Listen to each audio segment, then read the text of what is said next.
তোমরা কখনো পপ আর্টের নাম শুনেছ? শুনোনি? আচ্ছা, শুনেছ? ঠিক আছে, শোনো শোনোনি সেটা কোনো ব্যাপার নয়।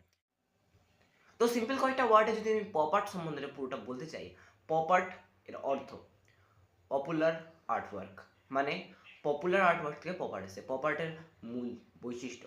পপ আর্টের মূল বৈশিষ্ট্যের মধ্যে এখানে কী হচ্ছে, মার্কেটিং জিনিস হয়, যে মার্কেটিংয়ের কোনো পোস্টার বিভিন্ন ধরনের ডিজাইনের জন্য এটা বানানো হয়, আর বিভিন্ন সেলিব্রিটিদেরকে একটা আর্টওয়ার্কের বিষয়বস্তু করা হয় পপ আর্টকে।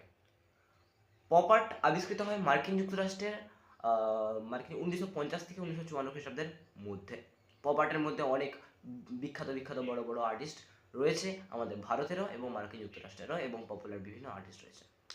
তো বেসিক্যালি ওই কথাটা নয়, পপ আর্টের একটা 3টা কালার সব থেকে বেশি ইউজ হয়, সেটা হচ্ছে যে লাল, সাদা, সরি লাল, হলুদ, নীল। এছাড়া সাদা আর ব্ল্যাক, সাদা যে বললাম, সাদা আর ব্ল্যাক দুটোই ব্যবহার হয় বিভিন্ন সময় বিভিন্ন জায়গায় কালারের মধ্যে। ছবিটা বেসিক্যালি ফ্ল্যাট হয়, ফ্ল্যাট, ওখানে ভ্যালিউ ডেপথ এই ব্যাপারটা কাজ খুব কম করে।